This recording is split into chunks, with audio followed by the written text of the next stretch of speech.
Today, in the media conference with Lal Goel, which is brought to you by V4 News, Global TV, V4 Stream, Malnadu TV India, News Gaon se, Samvad Sarokar News, Bharat Post News, Karu News, Organ Donation India Foundation and Gyan. Our endeavor is to enlighten you with the current topic every day. But today, our topic is not only current, but it's very, very relevant. And the topic is the economics of organ transplantation in India. The global organ and tissue transplantation and alternatives market should reach $120.3 billion by 2024 from $89.9 billion in 2020 at a compound annual growth rate CAGR of 7.4% for the forecast period of 2019 to 2024. In USA, at an estimated average cost of $200,000 per transplant, the cost of these transplantation procedures can be estimated roughly to amount to nearly $10 billion per year. The entire transplant industry of physicians, hospitals, pharmaceuticals companies rests on the supply of organs. In India, private hospitals charge anything between rupees 10 lakh to 30 lakhs for a heart transplant, while for a kidney transplant, the cost varies from rupees 5 lakhs to rupees 20 lakhs. In case of liver, the price range from 15 lakhs to 35 lakhs. The cost of a lung transplant can vary between 25 to 35 lakhs in India. The Indian organ transplant market is approximately 15 to 20 billion rupees, although the figures are not confirmed because the data are not properly available, neither from the government side or from any other agencies. Now to discuss, because in India, the cost factor is a very big problem as far as the organ transplants is concerned. And because the insurance companies, although recently they have introduced, they have included some of the organ transplants in their coverage. But the problem is because when one go for the organ transplant, and especially when there is a live transplant, then the payment to the donor, all the expenses, not the payment, all the expenses of the donor has to be borne by the receiver. And that's why the cost is high. Many insurance agencies are not covering many parts. Some are covering only the hospitalization, some are covering only the surgery charges. So still, it's a very big hole in the pocket of Indian public, and that's why it's not affordable. And that's why in India, they say that the organ transplants, especially like heart or the liver or pancreas or the lungs, are for rich, super rich people only. And it was reported earlier, now the government has become strict, that earlier the NRIs or those foreign citizens, they used to come to India for the transplants from Middle East and other countries, because India, the availability of organs were there, which they used to get. For the brain death people, the organ transplants are taking place. But again, the question of affordability, because transportation of a organ from one city to the other city is very expensive. And unfortunately, even the airlines people, they are charging a bomb. Even if the seats are available, they charge the maximum rate. Even for the charter plane, I know the incidents. One charter plane was taking place from Mangalore to Chennai. The cost, negotiated rate was 5 lakhs, but they charged 8 lakhs rupees just to transport the organs. So this is the condition, because everyone think that why not snatch or take the money out of the pocket. They forget one thing, that this is a question of life and death, and there our sensitivity is totally dead. Whatsoever we claim that we are very sensitive people and we are very human people, but I think we are not at all, because we are charging, although it should be free of cost.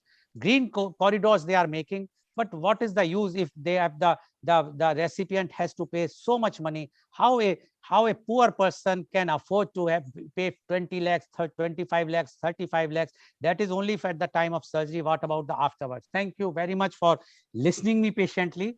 But now, today we are very lucky to have a very, very elite and knowledgeable, those who are authority in the field, panelists are with us.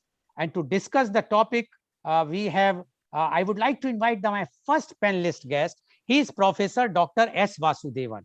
Professor Dr. S. Vasudevan is the chairman of IMA Standing Committee for Organ Donation. He is the professor and head of the department Urology, Government Medical College, Thiruvananthapuram. Professor Dr. S. Vasudevan, welcome to our show. Today, you are there and you know the conditions, how the India is suffering and the condition of Indian organ transplant in a very, very, I can say, very initial stage in one way, because we are the almost the bottommost in organ transplants and organ donation mainly. So we would like to know from you the economics of organ transplantation in India. Professor Dr. S. Vasudevan, please. Thank you, Mr. Lal Goel, for this opportunity. And I know your passion for organ donation as well as transplantation. So that makes it a very good partnership. So coming to the topic at hand, we know that definitely the diagnosis of chronic disease needing organ transplantation is a huge game changer for the individual, for the family, for the friend circle around, as well as for the society and the nation. So when you consider that, we have to evolve strategies whereby this money is saved or money is well spent when you consider the costs involved.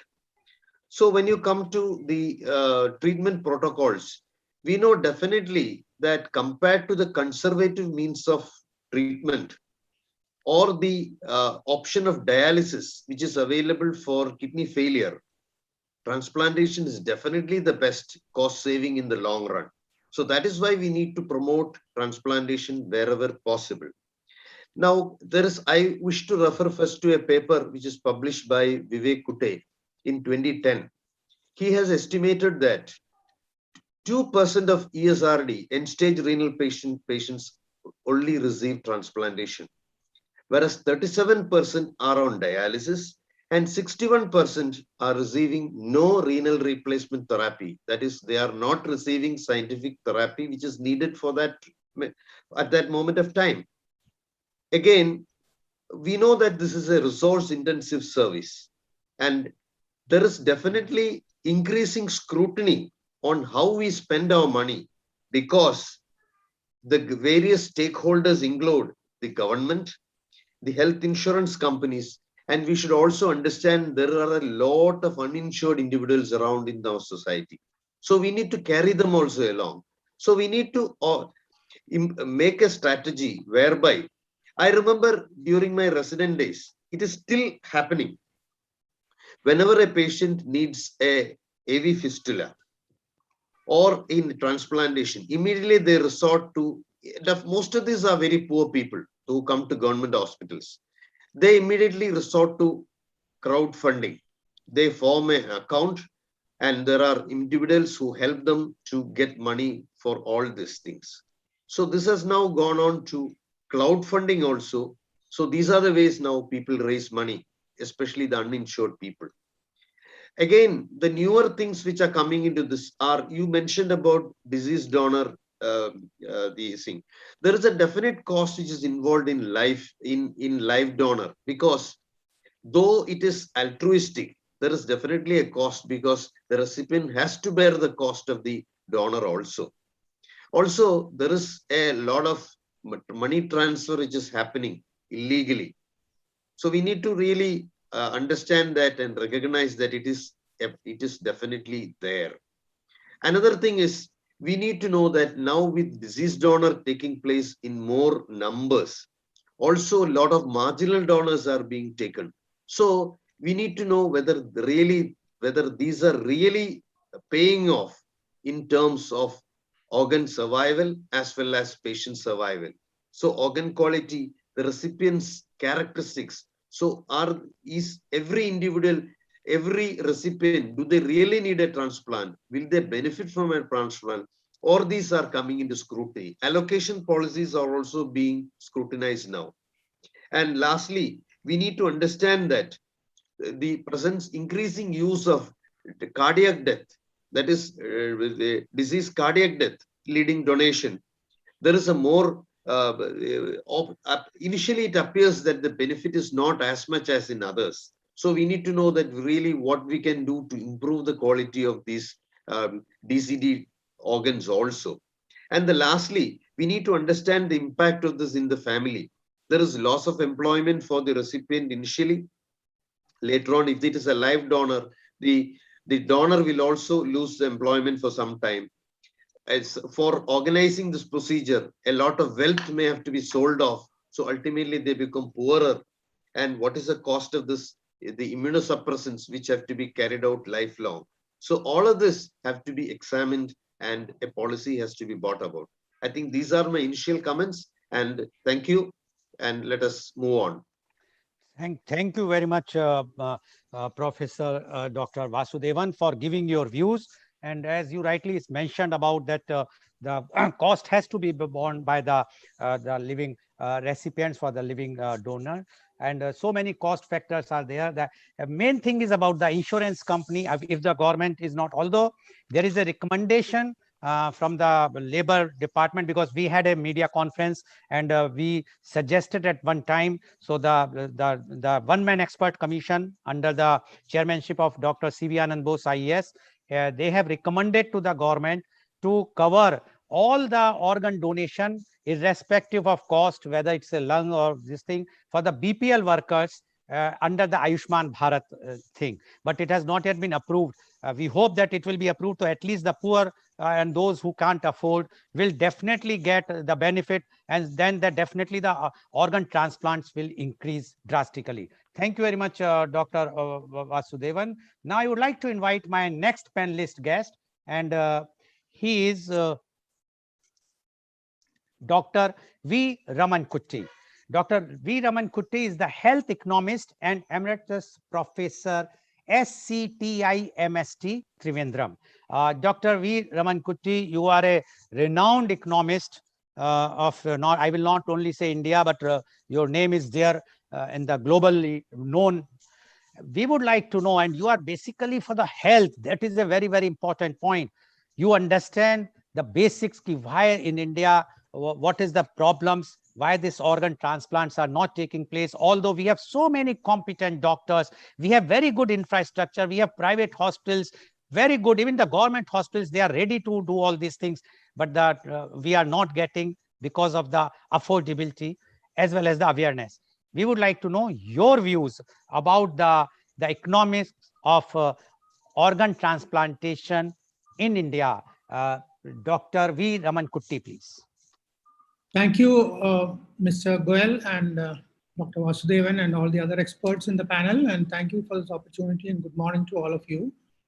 I really have not made a very deep study of this situation, but I will make some general remarks. As you rightly said, transplantation of organs is an advancement in technology which has been around, available in the world for at least 50 years now, I think. And it has steadily improved in its technological finis, so that now it has become a routine and very much frequently done procedure in many countries. But unfortunately, in India, we have not been able to get the full benefit of this particular technology and this particular development in science and medical science, which is very unfortunate. And I think there are several reasons for this situation.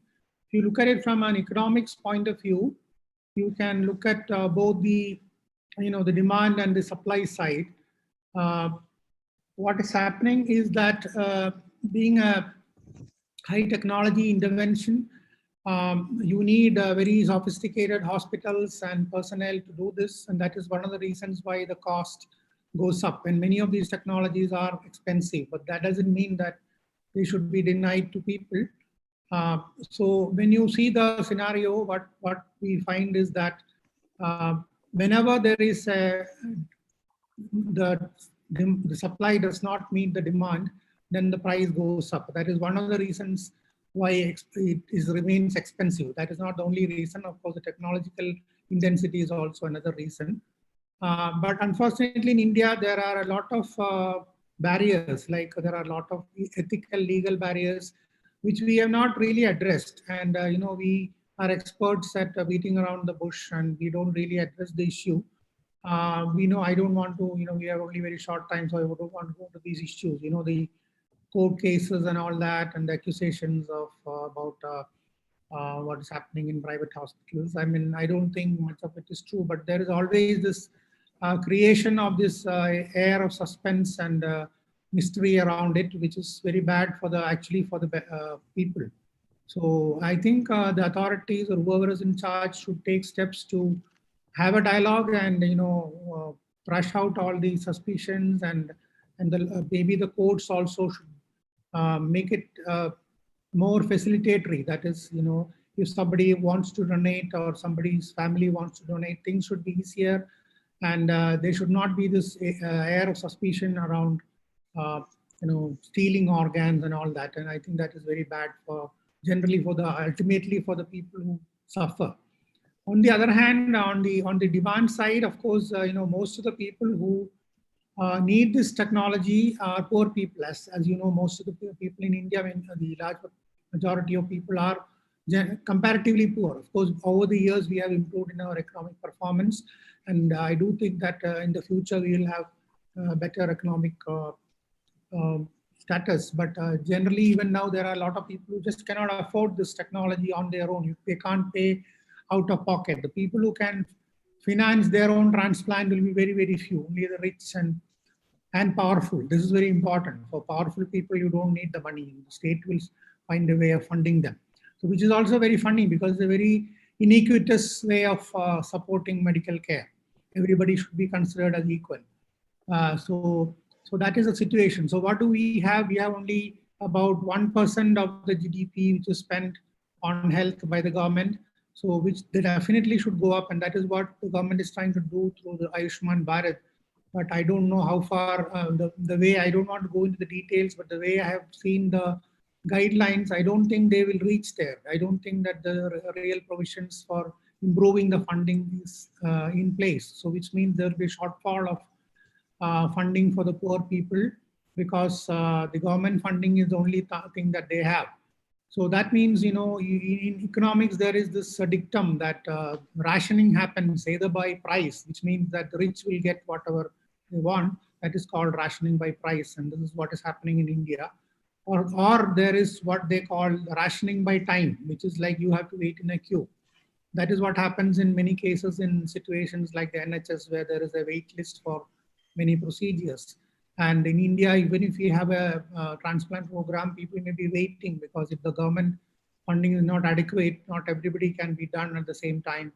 So which means that you're put on a list, and by the time your turn comes, unfortunately, it may be too late. So that is what is known as rationing by time. So both these mechanisms actually lead to a very iniquitous situation. So we need more funding, and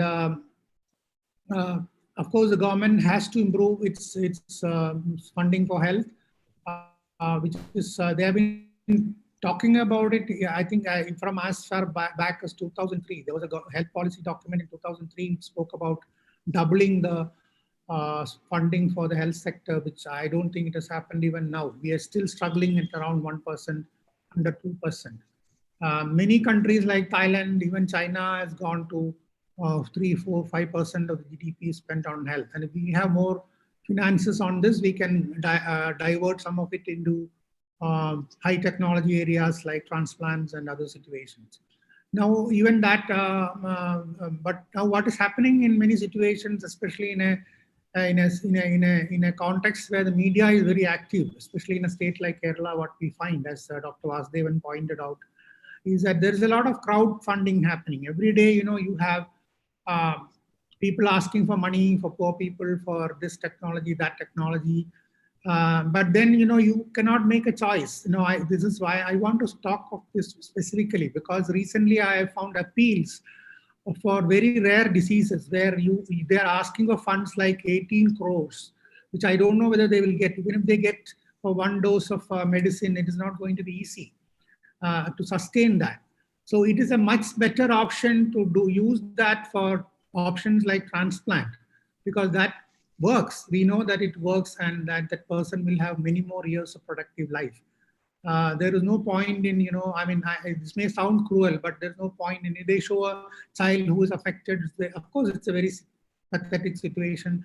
But then some rare enzyme which has to be injected, which costs 18 crores, and people give money. I think it's a waste of money. I think it should be directed towards productive areas like transplant, especially kidney transplant, where it is known and the world has demonstrated that's a very effective technology.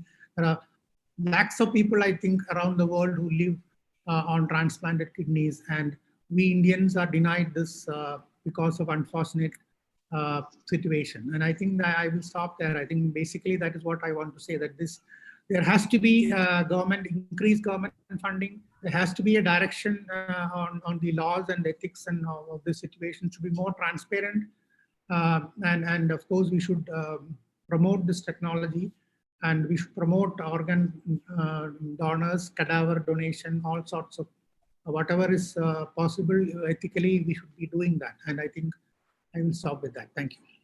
Thank you very much, Dr. Raman Kutty, for giving your views. As you mentioned about the one disease which cost about 16 crore rupees for the medicine, that is for spinal muscular atrophy, SMA. And unfortunate part is even the custom duty is there on the over and above. So every time the patient, when they import that, they have to appeal to the government, and then government shows a high, they oblige by waiving off. They should waive off all these duties, etc. They should not charge anything when even for the organ transplant. And you rightly said that in India it requires, and you mentioned about NHS. NHS, I will just tell you, in UK, there were earlier in 2019, 700 people died for want of organs. Although UK is 1/20th of India. So if we multiply 20, it was out to 14,000. But in 2020, only 400 died, 8,000. In India, official figure is 5 lakhs. Although I am sure our panelists might be knowing, doctors knows that this official figure is not the correct figure. The figures is far more, because the rural doctors, many doctors, they never diagnose what is the reason of the cause of the death, and this is natural death or heart, this thing, but they never mention about the liver problem or the lungs problem, etc., etc. So in that, because NHS is covering everything there, so there is no problem. As well as there is an opt-out system which now adopted by the UK on 20th of May last year, and that is why people are, once they become adult, they have either they should opt out, otherwise they are deemed to be an organ donor. Here in India, it's a voluntary. As I mentioned, that if I have filled up the form and tomorrow, if I will be declared as a brain death, my family says no means no.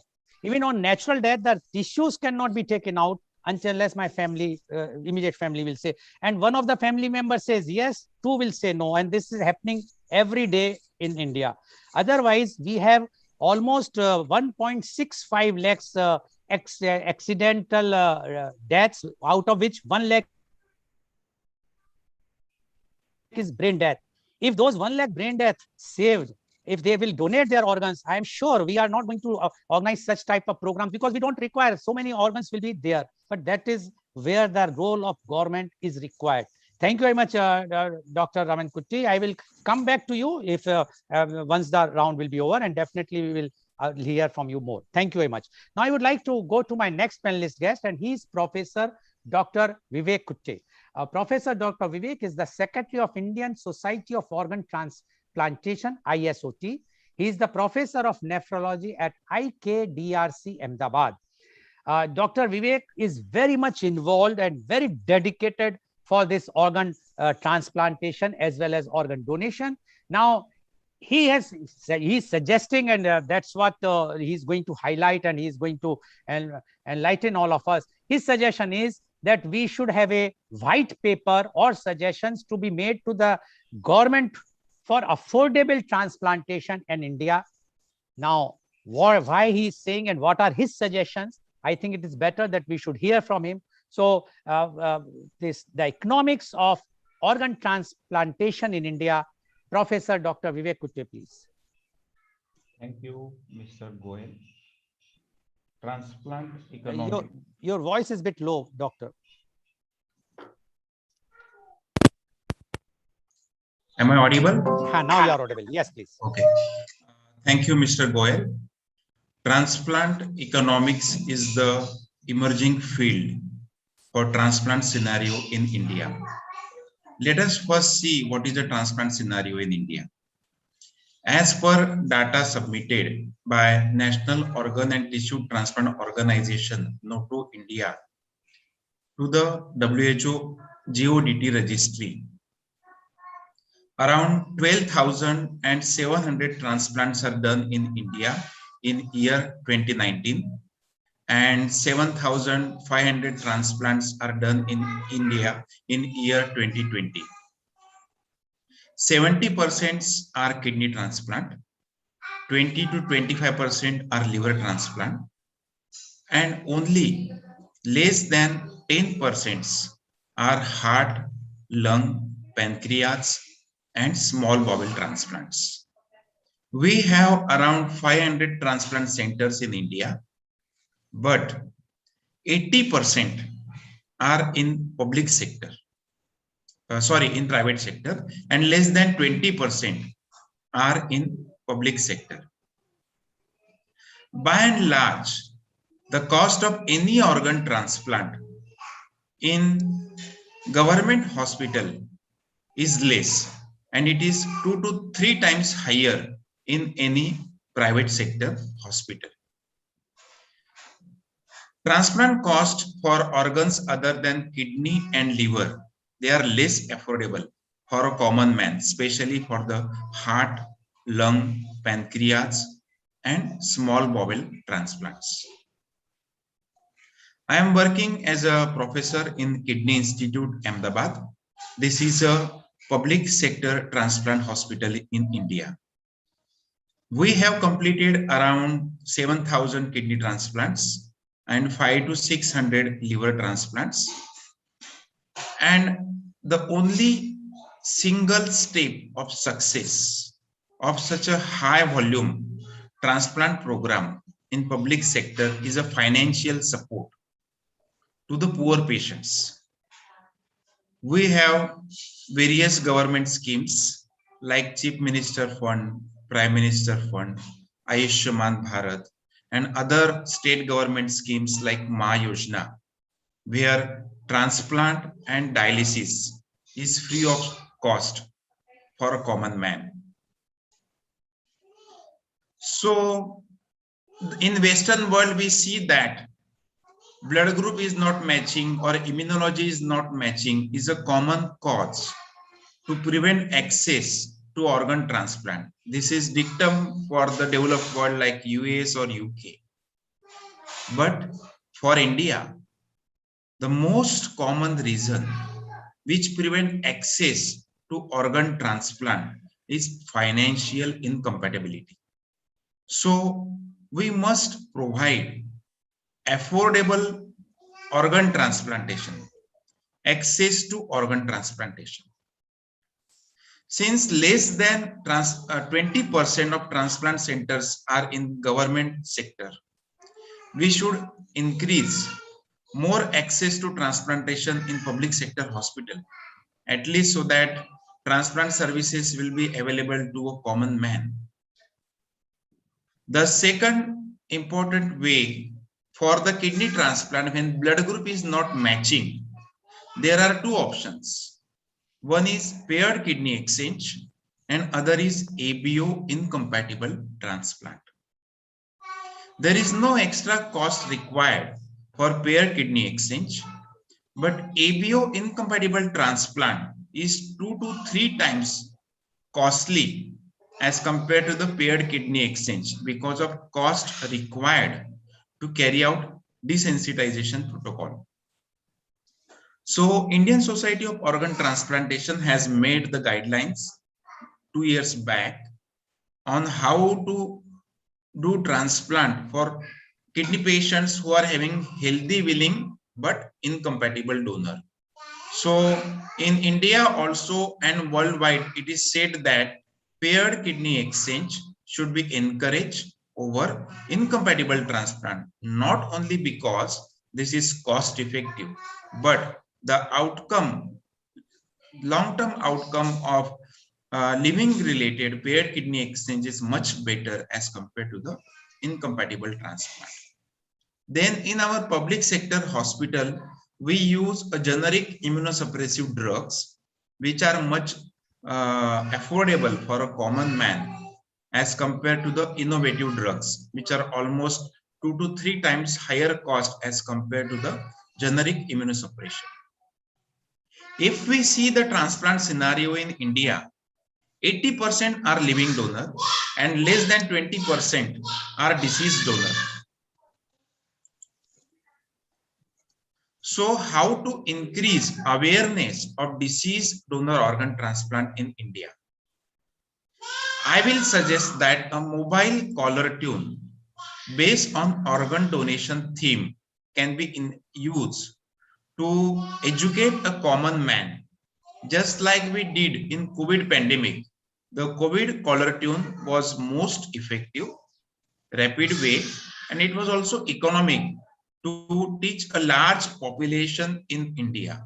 So in a similar way, we can use a mobile caller tune on organ donation theme to educate a large population. So I think it can be doable, and this will increase awareness about the organ donation, just like you said, the opt-out system in India. So we would definitely increase the disease donation in India. Although India is third largest country in the world in terms of organ transplant, but this is mainly because of living donor transplant. If we came to the deceased donor transplant, India is far behind as compared to the Spain and other worldwide scenario. And most importantly, prevention is better than cure. So we should screen for the organ failure in high risk population, just like for the most common reason for kidney failure is blood pressure and diabetes. So we should do a regular screening, yearly screening in high risk population, because we don't have too much GDP expenditure on the health. We don't have the national healthcare insurance for a common man. So I think prevention is better than cure, should be a way forward rather than treatment like transplantation. With this, I will conclude and participate for other discussion if time permits. Okay, thank you very much, Dr. Vivek Kutte, for giving your views. And Dr. Vivek has given a very, very clear picture of how the living organ transplants are taking the front seat, because the brain death, the transplants are not taking much because of the reluctance, because of the affordability, and because of there is no proper laws. Although the guidelines are there, we have a law, everything, but there are so many problems are there. Even for the living, which I will be discussing in my next round with doctor, and then we will discuss why the living transplants are not taking much. So there, what are the reasons that we'll be discussing. Now, I would like to ask Professor Dr. Vasudevan. Professor Dr. Vasudevan, are you there?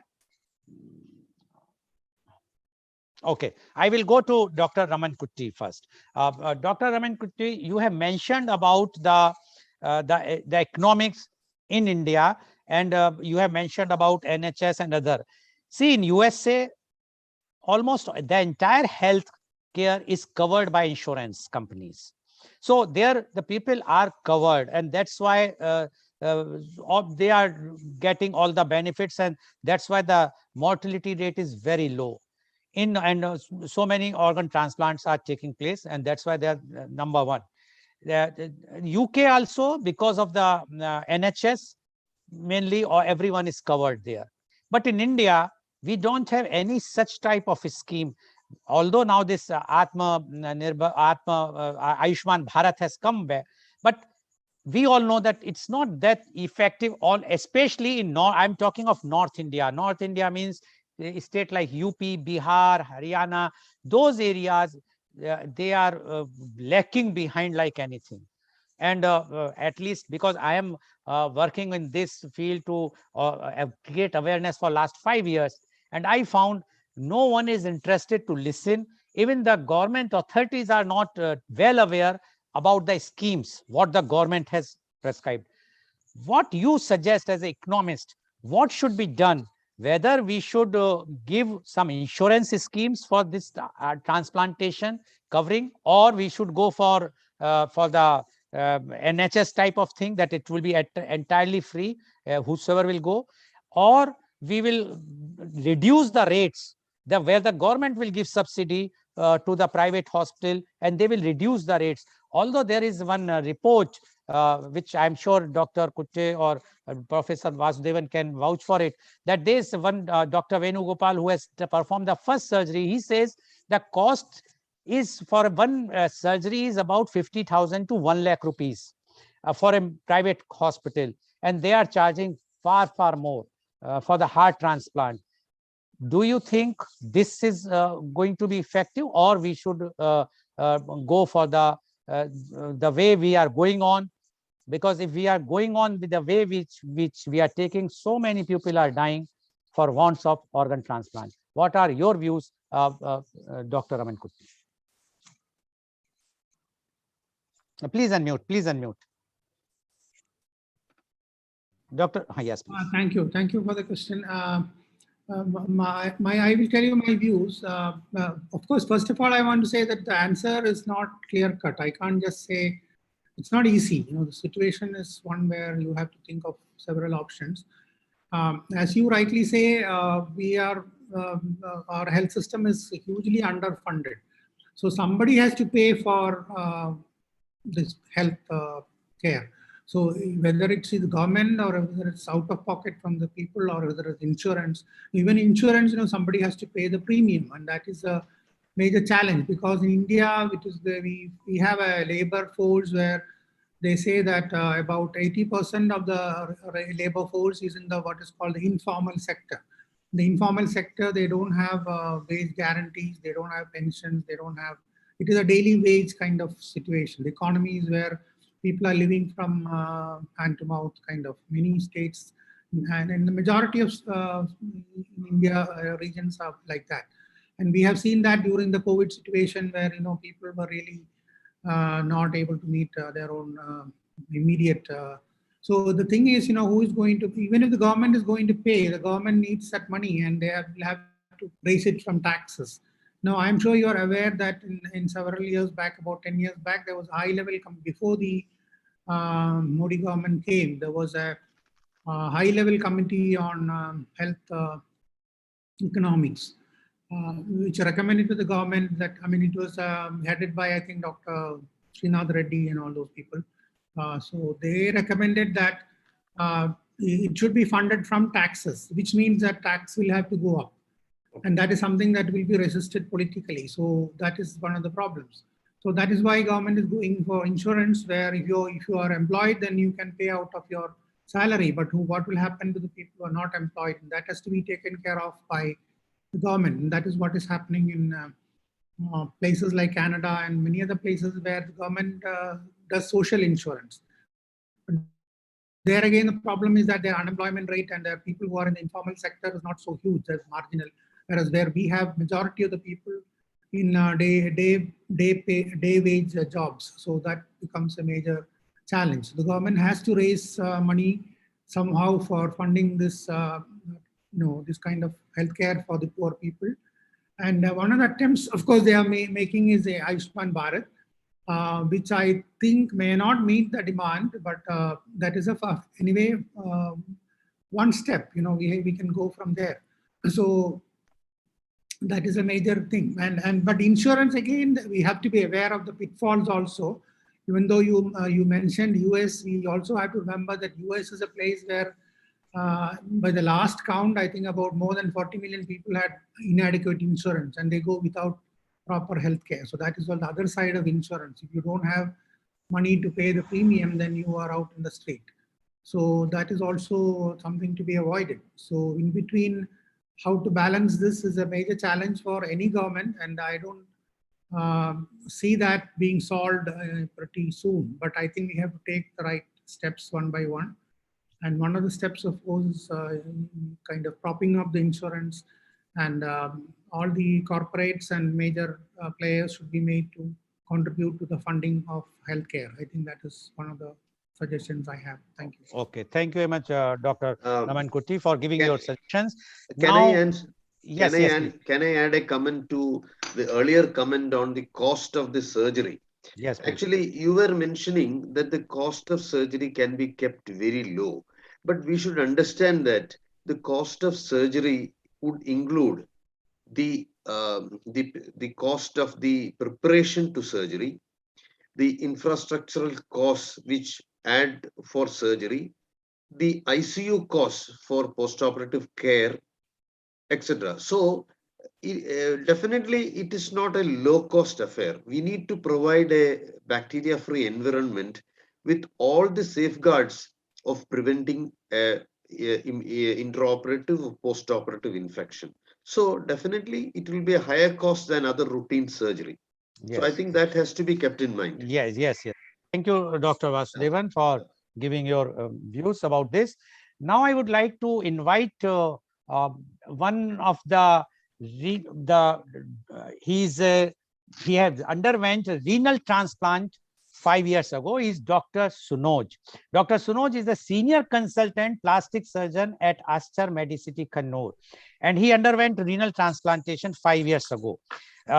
We would like to hear from him how much money he has paid, and was it affordable, or what types of problems he faced at that time 5 years ago, although he himself is a doctor.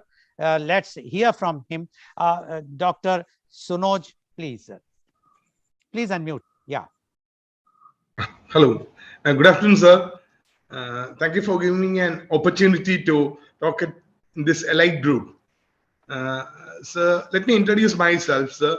I'm a plastic surgeon by profession, and I'm one among the unlucky fellow to undergo the transplant in a way, especially because of the COVID situation. Since it's a highly immunocompromised situation, I couldn't work during the COVID days, and I plan to join back by coming January 2022. Okay.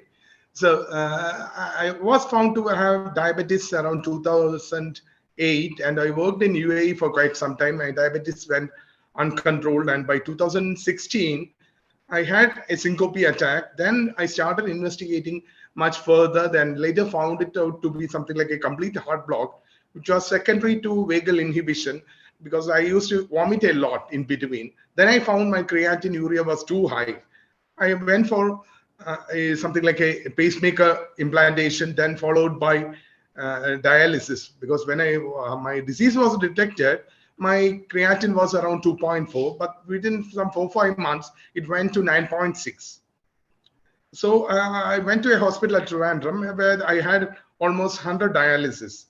I'm a single child to my parents. So my father is dead.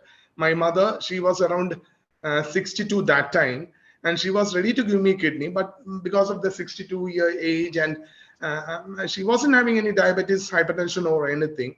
But for some reason, our nephrologist ruled out that it's better to get some other kidney. So since a single child, I don't have any other option. I tried with my spouse. She was having some dual artery, some problem with the MRI angio, so I couldn't have. My kids were studying, the elder one in 8th standard and the twins younger in the 4th standard. So I had only option to go out. So I went to, I thought, and some of my good IMA friends, senior friends like Dr. Professor Vasudevan sir and others involved, I couldn't mention some of the names. They told that it's better if you go to a station where you have multiple number of surgeries done. I mean, something like, as previous sir has told, something like 7,000 cases being done. I thought I too will select a center which is more successful, not something like 100 cases, 80 are successful in that way. Then I had the option where to go for a cadaver transplant or to go for a live donor. Here, the cadaver transplant that time, because of some cases in the High Court and all, only 3 cases were done during that time. Means some problem there with the signing of the consent for some person at some hospital in Chennai, and that case was taken to the High Court of Kerala, and nearly it was 0, the cadaver transplant. So the only option was to go for the term altruistic. I don't know the word meaning of altruistic with the transplant, but anyway, I'm putting that word. So we visited a hospital in Ernakulam, which is a high amount hospital. And when we came out of the hospital, my brother-in-law and my wife were the one who were there.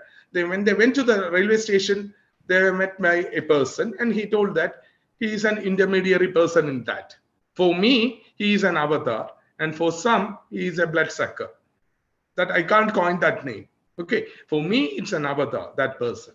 So within another 1 month, we got a person, but then I was screened for the angio, and I was found to have a single vessel block. Not that serious, but what my cardiologist advised is better is, since you had a complete heart block, you are on a pacemaker, and you are around 42, 44. So I think it was 44 years. So better if you can go for a angio, that would be nice. And I went for a single vessel angioplasty. And then I had to wait for 6 months. As the drug-eluting stent, they were advised to wait for 6 months. And I was on dual antiplatelet. So after 6 months, I had a transplant from an altruistic donor. The paperwork was so massive that I knocked at every door in the administrative, the red tapeism. So from MLA, MP, secretariat, every room, something like the health minister's office, then I think it was something with the judiciary, then with the MP, MLA's office, the village officer, the bank statement. It was an enormous phenomena. And the 7 files duplicate in something like the photocopy files, which we made, counted around 1,200 pages, almost 1,200 pages.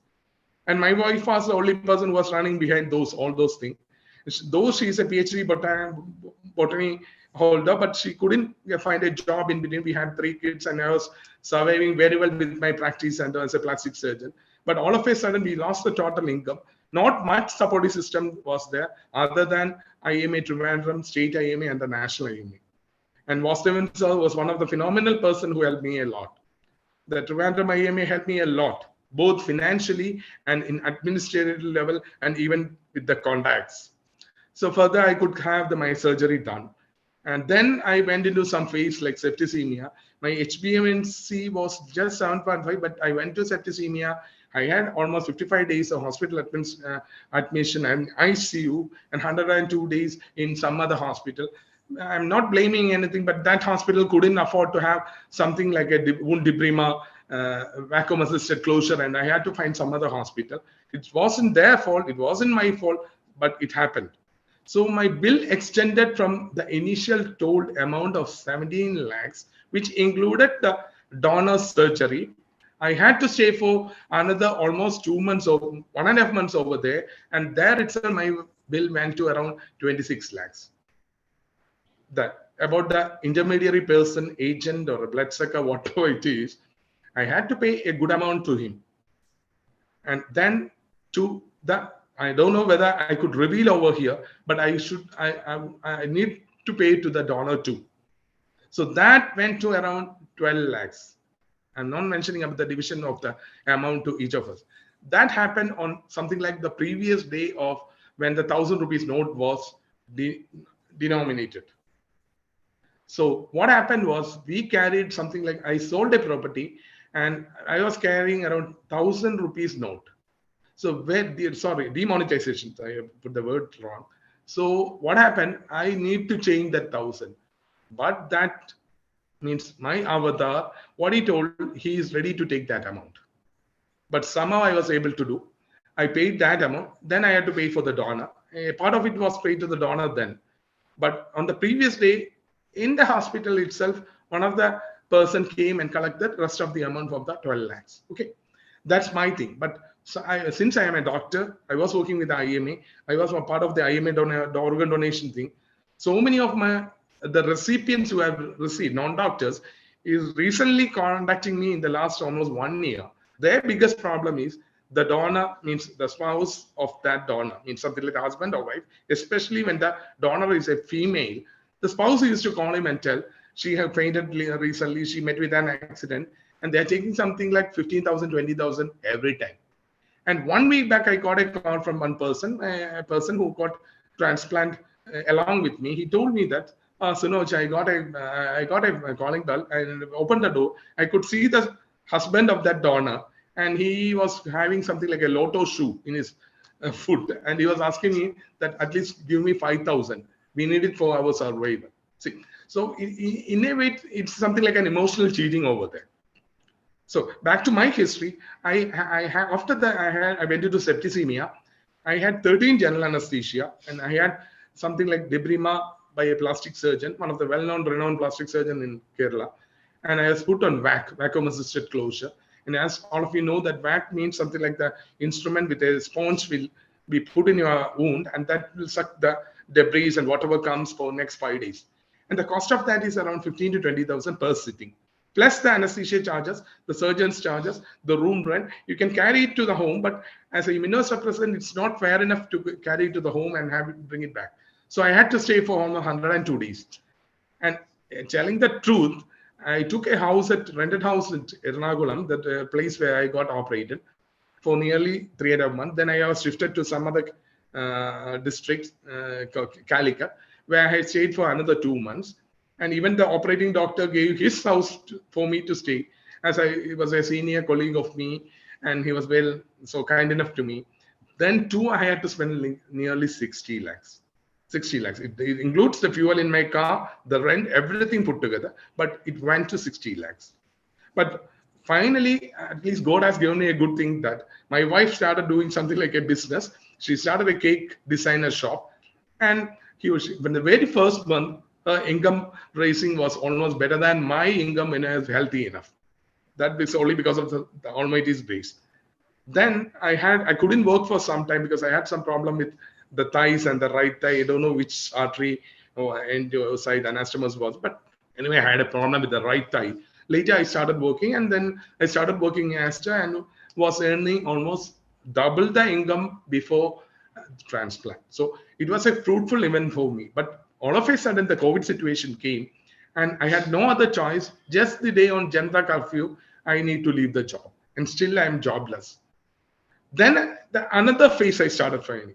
Some of the relatives, not the near relatives, I don't have a brother, sister, but wife she had, and some immediate members started pampering us, giving us support. But even good doctors, good hospitals, when I searched for a job, even as a junior doctor, not as a plastic surgeon, as a junior doctor, most of them were reluctant. They used to tell that, oh, so no, you are earning this much. How can we pay you something like a 60,000 amount? But the problem is, for getting the immunosuppressant, good quality branded immunosuppressant, I need to pay around 15 to 17,000 a month. And I had some other cardiac issues, so globulity is still there, statins are there. I had to have the insulin, something like 3 to 4. So what all things went through my mind? One, whether the diseased organ is a nice option or a live donor in our situation, in Indian current situation. Disease organ required. I was very surprised that my elder son got the driving license 1 week back. He crossed his 18-year mark, and there was a column in that whether you are willing for an organ donation in the Indian driving license. I was very surprised to see that. As a recipient of an organ, I was very surprised to see that. Second thing, whether we have something like a high-speed rail or high-speed railways or anything to take other than the helicopters to transport the diseased organ, not only the kidney, other organs too. I was a person who was doing AV fistula for dialysis patients earlier when I was healthy enough. So I know the impact, the emotions in the mind and all. So the second thing about the donor, really when the donor gets into some trouble after giving us kidney or any other organ other than a disease, a live donor, how can we cater them? Can the government nationally provide any insurance policies to them? See, the day before yesterday, it was told that the Maoists, whoever surrender is being reaccommodated or whatever into the system. Why can't a fruitful person, a person can be turned to be a fruitful? Something like I was very fruitful. For the last 5 years, almost 3 years I worked. I was very fruitful in my family. My kids were at 4 and 8. Now the elder one is doing the second year law, and the others are appearing for the board exam 10th. So I was very fruitful with my family. So it's a living example. Even though I have no doubt whether I should have taken the extended life. That's another scenario. That's not because of, that's only because since we have to deal with such a pandemic like a COVID situation. So I still encourage that more of cadaver transplant should go on. And another one more thing is about the disease and the other thing, about the pneumonia part. I have heard about the pneumocystis carinii, pneumonia, pneumococcal. I had to have so many other drugs, something even from the Septran to the azithromycin in the last 5 months, 5 years, almost some 10 times. Because whenever I go to the hospital, that's only with me because I work with the hospital environment. I used to visit the ICUs and all. So these type of thing, pneumococcal vaccines, the H influenza vaccine, now the COVID vaccines, it takes an enormous money from us. Okay, so I was at least bit successful to raise the money. But what about a person who comes below a middle class family from a poorer section? They need to be Yes. helped by the machinery, government machinery, the social system, Yes. and the other Yes. NGOs. Yes, Thank you, sir. Doctor. Thank you, sir. uh, I think it was little what you are long. what you have mentioned, yes, it is really being a doctor, and you yourself a doctor with good connections, and you are working with the organ donations of IMA, this thing, but still you face so much problem, and the bill has raised that much. One can imagine what is the situation of those who are poor or middle class, upper middle class. Even I will say only the super rich or rich class can afford, otherwise one has to sell the properties, etc., etc. Thank you very much. We will definitely come back to, I will definitely come back to you and ask some more questions to you and want to know further. But my question now goes to Professor Vasudevan. Professor Vasudevan, he has made one very important point, Dr. Sunoj, is about the unrelated documentation, unrelated person who wants to donate. There are many who wants to donate, living donors, but they are not related. And in India, it's not easy to donate because you have to prove that you are not taking any money.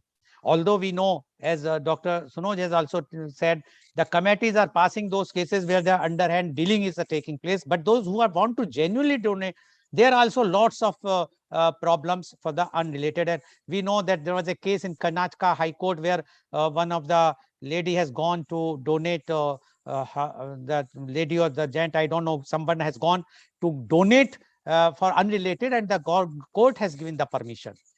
Now, my question to you is, so much documentation, committees, yes, it is required because we want to check the corruption in this. We don't want the trading to take place. But if we will increase the supply, what is the problem? It's like our Dr. Raman Kutty says, it's a matter of demand and supply.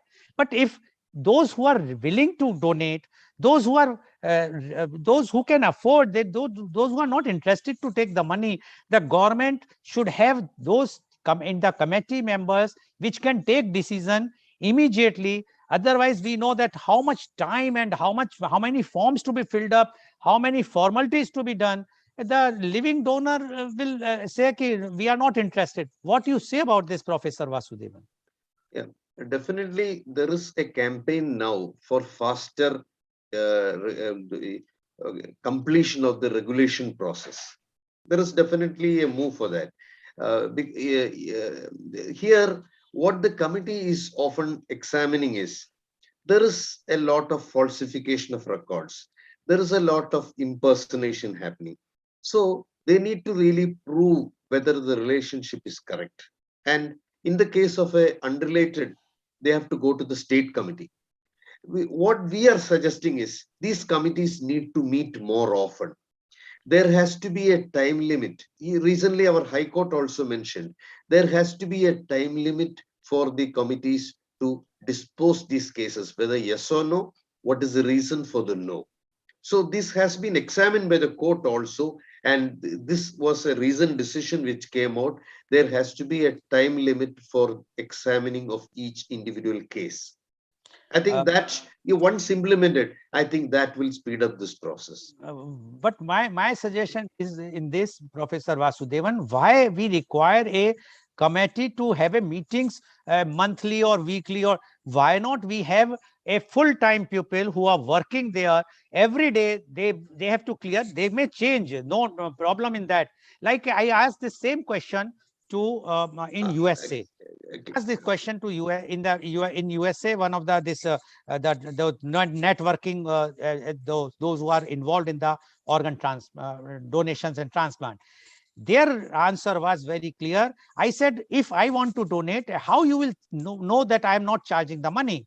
They says our psychiatrists are sitting in the meeting, and immediately they will come to know whether you are telling lie or not. Their questions are such. Why not we have such type of people sitting who will come to know immediately what is the situation? Anyway, thank you very much, Professor I think Vasudevan. can I just make one more Yes, comment? please. I Yeah. think there is also a suggestion for online submission of these proposals. Yes. So Yes. I think that will make this much more faster.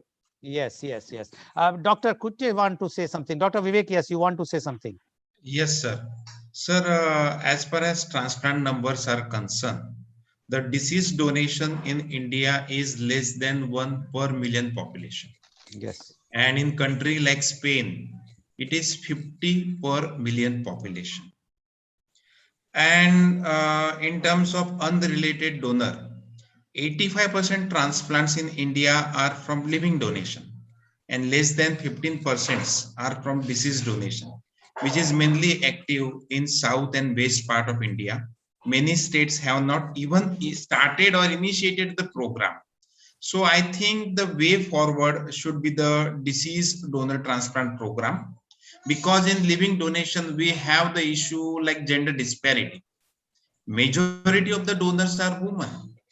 Majority of the recipients are male. In case of spousal donor, the national database shows 90% donors are women. So I think we should expand the disease donation service. That is a better way, because many patients would not have their family members who are healthy because of medical conditions like blood pressure, diabetes, which are very common nowadays for the parents and spouse. So I think the only way should be the disease donation. Yes, Dr. Vivek, what you are saying is right. But the only problem in India is that the gender. Yes, yesterday only I was telling, or whenever I do the program in India, the women are donating. They are the donors, mainly donors, as you said, 85 to 90% are the women donors, because the wife wants to give to husband, daughter will give to the father, sister will give to the brother, but not otherwise. And this is a very unfortunate part. And the secondly, unless we will not come out with some regulation, which I will come in the next round, because I can see now one of the panelists has joined, and I would like to welcome Professor Dr. Sunil Shroff.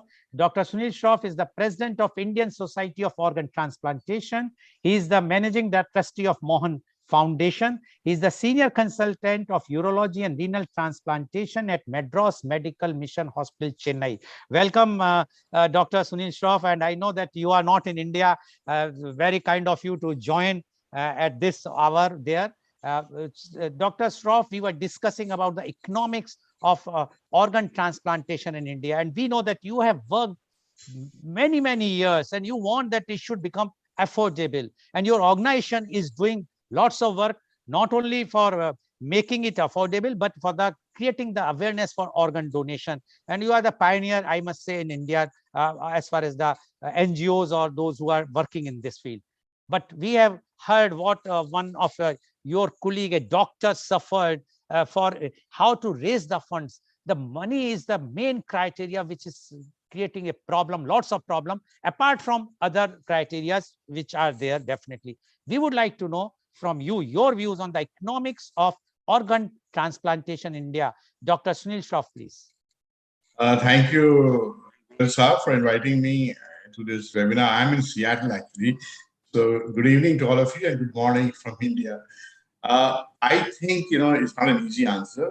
One of the reasons is that we have to make sure that transplants are affordable, and not only the ones who are economically privileged get it, but also people from, who don't have the resources should be able to get it. One way to do it only is to improve our donations and our transplant program in the public sector hospitals. Currently, 90% of transplants are being done mostly in private hospitals. Vivek institution is an exception. So the transplant is very expensive. So Government of India has 540 medical colleges. Of this, hardly about 20-25 medical colleges today are doing transplants. The medical colleges all have the infrastructure to do transplants. Of the 560 medical colleges, 260 are government medical colleges. So I don't see why, with a little bit of imagination, you can get the transplant program started at least in the medical colleges. So, Government of India also has a plan to have dialysis unit today in every district of this country. 738 districts, I think. Every district they want to have a dialysis unit. If you're going to do that, if you're going to serve the population with dialysis, if you don't give them a transplant, then your dialysis numbers will just swell up. So it doesn't make sense. You have to simultaneously work towards improving the equity. You have to improve towards making transplant accessible to less affordable people. So the government needs to look at these policy changes and make sure that the transplants are affordable and lesser privileged people also get it. Today, if kidney transplant on average in a private hospital costs 5 lakhs, and not everybody has 5 lakhs. A liver transplant program costs you 15 lakhs. A heart transplant costs you same, about 15 to 20 lakhs. A lung transplant can cost you 25 lakhs. So how are we going to get the resources? One solution, of course, is using crowdfunding platforms. But crowdfunding platforms can really do so much. And Almond Foundation, in fact, in the last, I think, 1.5 years, thanks to Jayaraman in Bombay, from our foundation, she has managed to help at least 10 to 12, lesser privileged families to get transplants today. By saying lesser privileged, what I mean is that they are from lower middle class. Poor people can just not get a transplant in this country unless they go to government institutions. So we have to create this equity by making sure that transplants are available in the government hospital. If you start that, the disease donation programs also improve in these hospitals. Because today, in these hospitals, if they do organ retrieval, they don't do transplant. After a few donations, these government hospitals say, what is in it for us? We are only giving away the organs. So they need to look at this in the larger picture. Yesterday was the organ donation day in our country. We have given a lot of awards, but what about the policies? What are we doing with that? We need to be proactive with these policies. I wish the government of India would announce some proactive policies every organ donation day, which has not happened in the last 10 years, unfortunately. Yes. I think, Ashok. Okay. Thank you, Dr. Sunil Shah, for giving your views. And I will just mention, yesterday you have mentioned about the yesterday organ donation day. Yesterday, our health minister has mentioned he has given a statement, and I will just read because it has come in the newspaper, although it is in Hindi, that Swasthya Mantri ne angdan karne ka ahvan kiya. And in that, the important thing which he said is that Bharat अब दुनिया में केवल America और चीन से पीछे और तीसरे स्थान पर है. इसी तरह अंगदान की दर 2012-13 की तुलना में करीब 4 गुना बढ़ गई है. See what this statement is. So what has happened is, Goel sir, the number of transplants, actual number wise, we do more transplants. Well, only after America, number of transplants in India, documented transplants. But if you look at the population is very large. So per million donation rate in our country is still less than 5 per million population. Whereas in America, the per million donation rate goes to almost 50 to 60 if we include a living donation program as well. See, the unfortunate part is that when we talk about the vaccine, we said, see, India is so big. We have done 100 crores or 120 crores. America and all European countries are very small. But when we talk about organ donation, we are still behind the America. We are not talking about the population. Anyway, thank you very much, Dr. Sunil Shah. I will be coming back to you. Please be there. Now, my question goes to Dr. Vivek Kutte. You were mentioning about how to increase the brain death donation. Don't you think that India requires opt-in or opt-out system, one of the system, unless we will not have that system, whatsoever we will do, Dr. Shroff is doing for so many years, I am also doing, so many NGOs are doing, we are just doing, otherwise I feel even if we not do, so much organ donation will take place automatically. What do you say about this, Dr. Vivek? Yes, sir. This is a good system which already exists in the Spain, but the major limitation for India is just like even after pledging the organ, the consent of family member is required after death. So at least that should be rectified first, and obviously opt out is a better way to go forward. Okay, And thank you, Dr. uh, Vivek. Now my question goes to Dr. Raman Kutte. Why not when in India somebody is saving the lives like in on border, how the our army force was honored, uh, so many people are honored. A person who is donating, his family is donating organ to save 8 lives and improvise 75 lives without knowing whom it is going. Why not that family to be honored? Why not that family to be given the tax exemptions? Why not they will be giving the passes to travel across the India, free passes? Why not? Why we are not honoring them? Then only we can think that we can increase the organ donation. People will be proud to be that he's a donor or she is a donor. The family, I'm talking of the brain dead. There is no question of money involved. They are doing it voluntarily because it's a brain dead.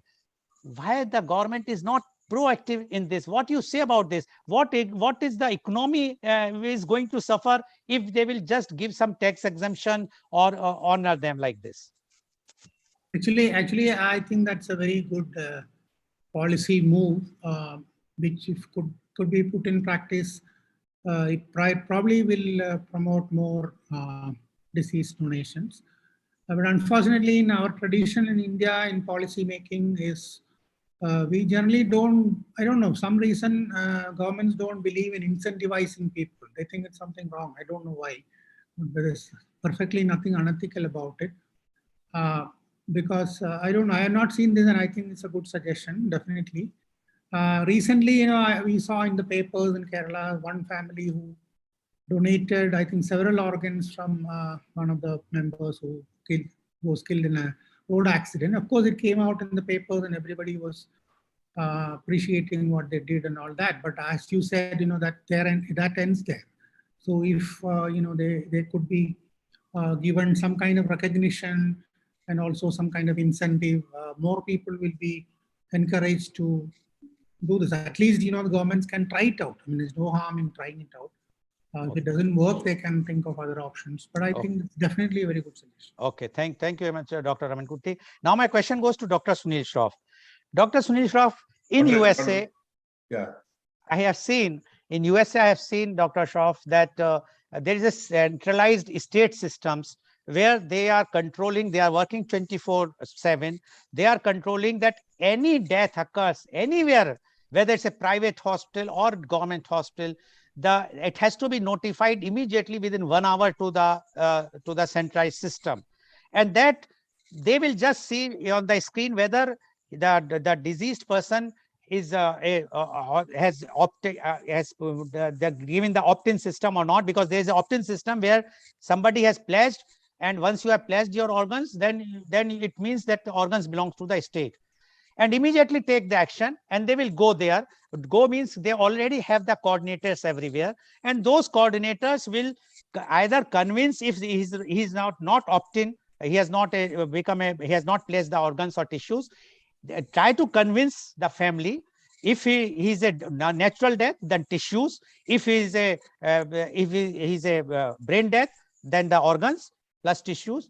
And simultaneously, if he is already a opt-in or donor, then just inform them, take it out. And that's why they are doing so much, but they are working 365 days, 24/7. I personally visited that center. In India, as you mentioned, the district hospitals, I am at Bangalore.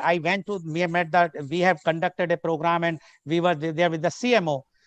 The doctors here, the transplant doctors themselves says no one from the district hospitals is ready to retrieve the organs. Forget about retrieving, they are not ready to even declare them the brain death. Now, when this is the situation, how we are going to this is see, and this 5 lakhs figure what NATO is doing, to be very frank, with due respect to the NATO and the government, it is all false. You know where far better that it is far more. Even if we take 5 lakhs, every minute one person is dying, far more than the COVID. What do you say about this, Dr. Sunil Shroff? Yeah, Goel Saab, you've done very good homework. And actually speaking, they're called death audits in US. And if a hospital doesn't report a death, then they're fined $500 afterwards. So there's a penalty there. And so this system is very well oiled. Remember that. Everything is very organized. I want to tell you one thing. In policy making, we have made some good policies in India. You said opt-in system. We do follow an opt-in system in India also. We do have a driving license clause today on organ donation clause on driving license today. This is an opt-in system, and that's what they do in US also. The first thing they do is they go and see the register of driving license, and then they go and approach the family. That's how they do it. And in India, we've just done that. 2 years, it's been 2 or 3 years since we've done that. And today in our driving license, I'm very happy to tell all of our listeners that when you go and take a driving license, it's compulsory to say there whether you want to be an organ donor or not. In fact, I don't know if you people know this, but in the state of Rajasthan, they were the ones who were responsible for making it compulsory. After making it compulsory, they will receive 2 lakh pledges for organ donation. This is great. Within 18 months, which is a huge number. So today it may not work, this register. Compulsory means? Can you just compulsory means when you go for driving license, there is a clause, when they implemented this, it was not compulsory whether you want to be an organ donor or not. Today, when you're doing a driving license or we are renewing a driving license, a message comes, do you want to be an organ donor? Yes or no? You have to say yes or no. You cannot leave it. Previously, you can leave it, but today it will become compulsory. As soon as they made it compulsory, the NIC software has changed. As soon as they made it compulsory, the pledges have increased like crazy, which is very good. So in India, remember, Goel Saab, I want to say one more thing. We have this, this is the opt-out system. If you look at opt-out system, tell me, except for England, which has recently opted for opt-out, all countries, even for that matter, England, where opt-out system is there, the whole healthcare is with government. 90% of healthcare is with government. In India, 90% of healthcare is private. What happens is when you do opt-out, the trust, because we have trust deficit in healthcare, opt-out will not work in India. We keep saying opt-out, opt-out. Yeah, opt-out will not work because there's trust deficit in healthcare. I say, we had so many scandalous stories in India on health. So in India, in larger kind of picture, opt-out is going to be a disaster for India. It has to be opt-in because we have to protect the interests of the public. But opt-out maybe we have instruments like mandated choice, like we've done on driving license. So government of India has done some proactive policies. So, and I applaud them for that. And this is very good. So opt-out system in India, unfortunately, is not likely to work compared to opt-in system, which will work. But this is very important to know. Yes, we shouldn't talk about opt-in, opt-out without knowing why it is working in Spain. And even in Spain, there is a soft opt-out, which means the families are still asked whether they want to donate organs or not. And if the family says no, they will not take it. Opt-out is only a way of starting a conversation. Yes. It is nothing more than that. So let's not get confused into the opt-out and opt-in. In India, what we need to do is we need to create systems. We create green corridors on roads. We need to create green corridors within the hospital. We need to create those processes in the hospital for organ donation. And that's what will work in for organ donation in India. As far as incentives concerned, I have view on incentives also. View on incentives this, that be careful of incentives in India. Because by giving incentives, you may again corrupt the system. Because again, there's a trust deficit. What you can do though is follow the Israel model. What Israel has done, if you're an organ donor, you get priority if you become you need a transplant. So incentivize it indirectly that way, that if you're an organ donor, you get a priority for transplants. So that way you can incentivize. But be careful of incentivizing organ donation.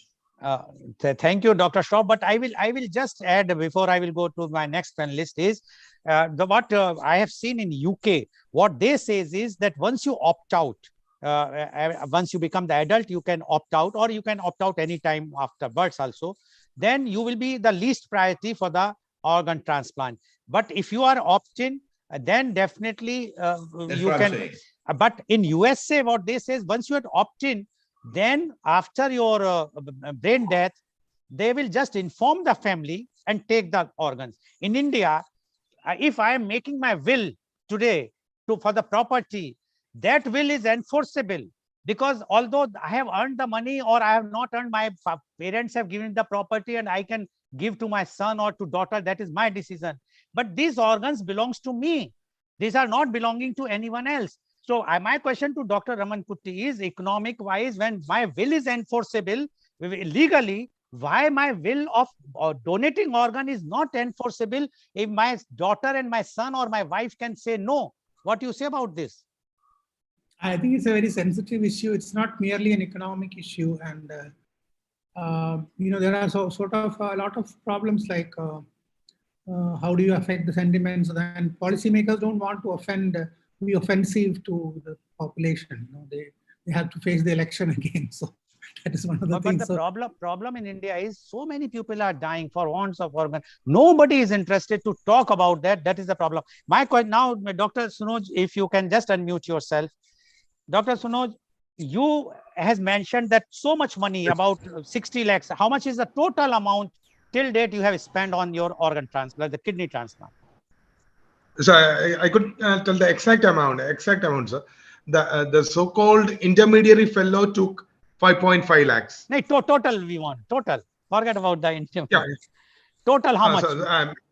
It's something like for the kidney surgery per se, means at the hospital at the Ernakulam, I spent 27 lakhs. I had medical issues. I went into septicemia. No, so it went to another 15. Total is about 60 lakhs you mentioned earlier. Might be around 42 lakhs I could 42 and lakhs. 17,000, 42 yes. lakhs. And because of my problems, because of septicemia and other multiple surgeries, then per month I am spending 17,000, 17. But I take immunosuppressant Prograf and Phenolate. Those are one of the forerunning good brands. So because of that, I am spending 17,000. So my question to all the panelists is, how a person in a poor person, or even I say the middle class person, can afford to go for organ transplant, and afterwards, and living transplant means you have to pay to the donor also, and then afterwards the medicines. Anyone who can reply, because this is once again. This paying to donor is illegal in India. Yes. Please don't encourage that. What Sunoj has done, perhaps this is an exception, and I don't know where he did it, but as far as the law is concerned, no donor should be paid. If you're paying, remember there was a Hiranandani case in Bombay where donor went to the jail, recipient went to jail, the surgeon went to jail, everybody goes to jail. So in India, it's a very severely punishable offense. Dr. Sunoj may have done it under exceptional circumstances. I don't know where he had it done, but this is not right. We cannot even talk about paying the donors. That's why the disease donation program needs to be promoted, number one. Number two, remember that there are Indian generics which can bring down the cost of medication, and they're equally good. So let us, there are some doctors who don't like to write Indian generics, but we can answer.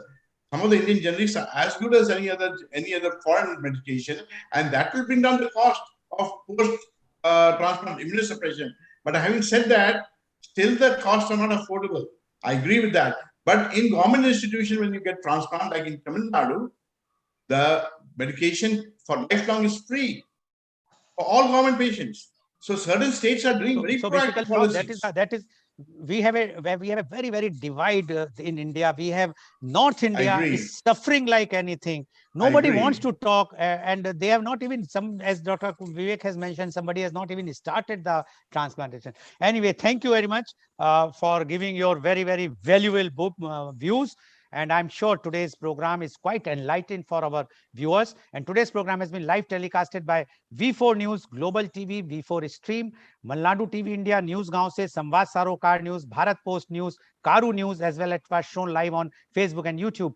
And we always want to give you something which is very, very relevant. And today's program, with so many top experts, they have given their views. So I can only say one thing to the public at large. See, we are, as a civil society, we have to think today we are not in need, but tomorrow we will be also going to be a recipient. If you just think the person who has died either natural death or a brain death, if we can utilize those organs, save so many lives, we are not God, but God has given us power. If we will use that power, just imagine how many families are going to be enjoying because of our one good deed. And if that deed is required, and I'm sure today's program with the economics of the organ donation will definitely give some suggestions. As Dr. Vivek has mentioned, we will send a white paper to the government and ask them to definitely do something, give more, create more awareness. If we are not going to force something, but we have to slowly and slowly take some model, learn from others, see what are the good things, whether it's a US model or UK model, whether it's an opt-in or opt-out. We may come out with some third or fourth option, but we must do something to save many, many lives. Thank you very much. And thank you very much, Dr. Raman Kutti. Thank you very much, Dr. Sunil Shroff. Thank you very much, Professor Vasudevan. Thank you very much, Dr. Vivek. Thank you very much, Dr. Sunoj, for joining us and enlightening us on this one day after our National Organ Donation Day. And yesterday we did a program with the youth, and I will tell you one thing, the viewers, that youth are very much interested to know, although they are totally unaware about the organ donation. And one of the youth mentioned that she has to Google and then found. So if we all will try to do such type of program more frequently, which Dr. Shroff organization is doing very, very frequently, but everyone from the childhood, we must try to tell what are the advantages. Then only we can be able to bring down the cost, bring more affordable organ transplants, so the economics can work. Thank you very much. And